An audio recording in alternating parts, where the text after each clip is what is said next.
Okay, let's unpack this. Today, we are diving deep into the specifics of one particular online professional diploma program, sharp focused on healthcare management. And our guide for this is a really detailed document. It lays out, everything about this training program, what's in it, how it works, who's offering it. Yeah, and our mission here is really to pull out the key nuggets from this document. What does it actually offer? Who's the provider? What are the, let's say, crucial details about its structure, the credentials you get? Exact. Think of it as a way to quickly grasp if something like this fits what you're looking for, especially if you're thinking about boosting your skills in this area. Right. And the document gives a pretty solid overview. It describes an 8-module online diploma, talks about the benefits, walks through the content of 10 modules you can choose from. Your pick 8 out of 10, right? Yeah, 8 out of 10. And it gives quite a bit of background on the organization running it. Okay, let's jump right in then. Start with the basics. What's the program actually called? And how's it delivered? It's titled the Online Professional Diploma in Healthcare Management. Pretty straightforward. Got it. And the format, the source mentions live online. That's right. It's live online sessions. You cover 8 modules from a list of 10, and the timing seems flexible. Flexible how? It says completion is over 4 to 6 months, but possibly even faster. It sort of depends on the attendees' pace with the live sessions. So there's a live element, but you mentioned flexibility. Does the document say anything else about that for people with tricky schedules? Oh, absolutely. It's all delivered by Smart Management Consultancy staff in English using their own Smart Zoom platform. But crucially, there's a self-learning option too. Wow. You get access to recorded videos of the live sessions and the handout materials so you can review things or catch up if you miss something. That self-paced recording access is pretty essential these days, isn't it? Totally. Now, let's talk about the outcome. What do you actually, walk away with? The document seems quite specific about the type of credential. It is very specific. It calls it a professional diploma, and it makes a point of saying it is not an academic one. Not academic. Okay. So if it's not like a university degree or qualification, what's its purpose? What does the source say it's for? Well, its main stated aim is to increase your knowledge and skills and basically help with personal advancement. It's geared towards practical professional development, real-world application. That distinction is super important for anyone weighing up different training options. Yeah. Which brings us to the certification and accreditation side of things. It can get a bit complex here. Who actually issues the final diploma certificate? Okay, so the document states the final certificate comes from the London Academy of Healthcare Management, which is based in England. And the source notes something important about them, that they're a private business entity. Correct. It points that out. And Smart Management Consultancy, the ones doing the training, they have an agreement, a collaboration. They're listed as an affiliated training provider to this London Academy. Ah, I see. So LHM's role here is specifically about issuing that final certificate because of this affiliation. So Smart Trains, LAHM certifies via this arrangement. Okay. Now, this is really crucial. What about governmental accreditation for this diploma? Does the document mention that? It's crystal clear on this. It explicitly states this online professional diploma is not accredited by any governmental entity. Right. So if you need something recognized by a specific government body for, say, licensing or a particular job requirement, that's a detail you absolutely need to know. No government stamp on the diploma itself. But are there other kinds of accreditation mentioned? Yes. There is one other. The diploma is accredited by the Arab Pharmacist Union. Right. And the document even mentions that copies of these certificates are available if someone needs proof. Okay, so let's recap that. Certification from a private UK company, no government accreditation for the whole diploma, but it is accredited by the Arab Pharmacist Union. Interesting mix. And what about CME credits? Continuing medical education. Does the source mention that? Yeah, this part's interesting. Smart, the provider, apparently offers other CME credit training separately. And they've proposed some of the individual modules from this diploma program for online CPD-CME accreditation. So not the diploma as a whole, but maybe bits and pieces of it. Exactly, which means attendees might get complimentary CME credit training hours certificates. The document specifically notes this could be useful for license renewal in Bahrain. But it sounds conditional, right? Totally conditional. It depends on if and how many credits are actually approved for specific modules. So it's a potential extra benefit, kind of separate from the main diploma credential, and possibly tied to a specific region or need. You really have to read the fine print on these things. Absolutely. Understanding these different layers, who issues what, what's accredited by whom, potential add-ons, it's key. Definitely. Hmm. Now, let's step back a bit. What are the main benefits the document lists for taking this diploma? What's the pitch? What should it help you achieve? Well, the big one highlighted is career advancement. The program's positioned to give you the knowledge and skills needed to apply for various administration or leadership roles in healthcare. What kind of roles are we talking about? Does it specify? Yeah, it lists examples like roles in accreditation, quality, risk management, health and safety, or even more general top leadership positions within healthcare organizations. Okay, so aiming at people looking to move into those specific operational or leadership tracks. Makes sense. Beyond the career goals, what about the learning experience itself? Resources, support. The document lists a few practical things. You get handouts for the modules. The live Zoom training includes time for discussion and questions. Right. You get access to those recorded sessions we mentioned. And there are practical assignments and MCQs, multiple choice questions, to kind of test your understanding along the way. And I think I saw something about reattending sessions. Yeah, that's interesting. You can apparently reattend any online training multiple times if you feel you need a refresher. Oh, really? Though it does note this is without certificates for the repeat sessions. And then obviously the main outcome is getting that final professional diploma certificate from the London Academy of Healthcare Management when you complete the required modules. That ability to revisit the live content, Yeah. even without getting another certificate for it, sounds like a nice perk. It does add flexibility. Okay, let's dig into the core of it now. Yeah. The actual content, the modules. There are 10 listed, you choose 8. Can you give us a quick tour of the topics covered? Sure. It's a pretty broad sweep across healthcare management. Module 1 is healthcare governance and leadership, basically setting up the structures for strategic direction and organizational integrity. Okay, high-level stuff. Then Module 2 gets into healthcare strategic management, thinking about sustainable operations, building teams, business analysis, stakeholder relations. Planning side. Module 3 is healthcare quality. This is about improving processes, building skills and quality practices, and using tools like PDCA. Plan, do, check, act. Yeah, that one. And Six Sigma, lean healthcare. The methodologies for making things more efficient and safer in healthcare settings. Performance measurement must be in there somewhere. Absolutely. Module 4, healthcare performance indicators.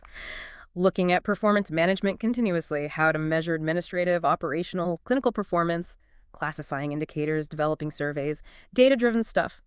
Module 5 tackled healthcare risk management, covers the principles, frameworks like ISO 31000.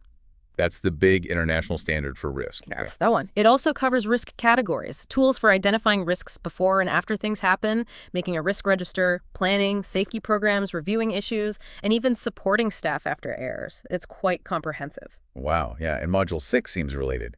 Healthcare safety practices. Exactly. It focuses on the key parts of safe service and patient safety, building a safety culture, identifying specific safety targets. The document mentions 18 of them, common reasons errors happen, and implementing plans based on accreditation standards. So building on risk, focusing on prevention and standards. What's Module 7? Module 7 is medical error management, gets into the specifics, how often errors happen, definitions, types, where they occur, the causes and strategies to prevent and manage them when they do happen. Crucial topic. Module 8. Infection prevention and control principles. Explains a chain of infection, standard precautions, the basics everyone needs, developing IPC manuals and policies, and the principles behind sterilization and how you check it's worked. Okay, nearly there. Modules 9 and 10 are the last 2 listed. Right. You pick 2 from this whole list, potentially including these last 2, to make up your 8. Module 9 is people management. Ah, the HR side. Yeah, HR standards, orienting new staff, records, hiring needs, staff health, annual appraisals, performance management, basically, managing the human element. And the final one listed, Module 10. Patient experience. This covers the principles, strategies for improving satisfaction, challenges, understanding the voice of the customer, needs assessment, and using patient surveys effectively. Looking at that list, it really does cover a lot of ground. Seems like a very wide overview of the key operational and leadership functions in healthcare. It definitely aims for breadth, touching on many essential areas. Okay, let's shift gears then and talk about the provider. Smart Management Consultancy. The document gives us some background on them. Who are they? Right. They're described as a prominent consulting and coaching facility, and they're based in Bahrain. The source even gives their commercial registration number. Founded back in December 2016, it says. What's their main focus, according to the document? Their focus is pretty clear. Commitment to empowering people, quality, safety, building capacity, and generally improving how organizations perform. And does it mention their track record? Yes, it highlights a proven record of conducting lots of training events, workshops, and conferences regularly. How do they position their value to the organizations they work with? Basically, by training and empowering staff, SMART aims to help their clients gain a competitive edge and achieve quality excellence, meeting, modern standards. There was also an interesting point about community impact. Yeah, that caught my eye too. The source mentions they've helped unemployed Bahrainis by providing training relevant to the healthcare market, helping them find jobs, which is quite specific. That's interesting. Now, going back to that affiliation with the London Academy of Healthcare Management, the certificate issuers, when did that partnership start? The document pins that down to April 2022. That's when LAHM apparently approved SMART programs, like this one, labeling them as professional diplomas. Okay, so the affiliation itself is relatively recent, just a couple of years old. Besides this diploma, what else does SMART do? You mentioned they help clients with accreditation. Yes, and this is where it gets quite interesting, especially after our chat about the diploma's own accreditation status. Smart Management Consultancy actively helps its healthcare clients get accredited by some major, well-known bodies. Ah, okay. So they're experts in helping other organizations navigate the accreditation process, which is different from the status of this specific diploma they offer. That makes more sense. Which accreditation bodies do they work with? The big ones. Yeah, the source lists significant ones. The National Health Regulation Authority, NHRA, in Bahrain, the Saudi Central Board for Accreditation of Healthcare Institutions, CBHI in KSA, Right, major regional players. and international programs too, like Accreditation Canada or the Joint Commission International, JCI, which, are seen as gold standards globally for hospital quality and safety. That's a really key distinction. They consult on getting facilities accredited by these major bodies. And the document says they offer coaching and tailored courses for that, too. Precisely. They provide detailed guidance, customized training to help organizations meet those demanding standards. And yes, they also organize their own conferences and workshops on these big topics: quality, patient safety, risk, infection control. So their expertise in accreditation is actually a core part of their business, aimed at organizations. It seems so. Their work clearly goes well beyond just this diploma. Let's look at their guiding principles, then. The document lists their core activities. Yeah, it's quite a list. Professional diplomas, healthcare accreditation consulting, healthcare evaluation, performance excellence, risk management and patient safety practices, infection control, CSR and sustainability, human capacity building, business consulting, strategic planning, and even tailored medical surgical programs. Wow, that's a very broad portfolio. Healthcare focused, but broader business consulting, too. What about their vision? Their stated vision is quite concise: the source of empowering professional knowledge and skills. Simple and clear. And the mission. It's kind of two parts. First, empower healthcare facilities and professionals through consulting and training based on evidence and recognized standards. Second, empower all business sectors and professionals with accessible, affordable, quality training delivered by experts with a focus on the MENA region. Yemen is Middle East and North Africa, right? Correct. So empowerment, quality, accessibility, expertise, regional focus. What about their specific objectives? Anything stand out there? The objectives listed really just reinforce the mission. Things like building partnerships, affiliating with credible institutions like LAHM, presumably organizing events, using high-profile faculty, delivering excellent service.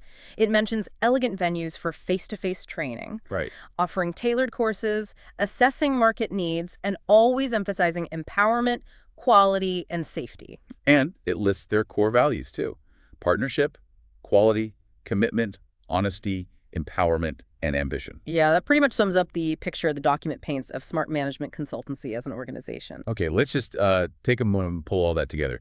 Synthesize what we've learned from this source about this specific online professional diploma in healthcare management. Okay, so we've seen it's a professional diploma, explicitly not academic. It covers 8 modules from a list of 10 core healthcare management topics. Delivered live online by Smart Management Consultancy, but with recorded sessions and materials for flexibility. Right. And it's positioned as a way to build practical knowledge and skills to help you move into specific administrative or leadership roles in healthcare. The actual credential, the diploma certificate, comes from the London Academy of Healthcare Management, a private UK entity, through an affiliation with SMART. And crucially, the diploma itself is not governmentally accredited. It is accredited by the Arab Pharmacist Union. And there's a potential but conditional path to getting CME credits for some individual modules, which might be relevant for license renewal in places like Bahrain. And the provider, Smart Management Consultancy, is based in Bahrain, established in 2016, with a track record in training and consulting in the MENA region. And maybe the most nuanced point. While this diploma isn't governmentally accredited, SMART themselves specialize in helping healthcare facilities achieve major governmental and international accreditations like GCI or CBAHI. Yeah, that's a key piece of context. So for you, the listener, if you're looking at options to develop skills in healthcare management, really digging into these specifics is vital. You need to understand the format, the content, exactly what kind of credential you're getting, its accreditation status. And the background and expertise of the provider.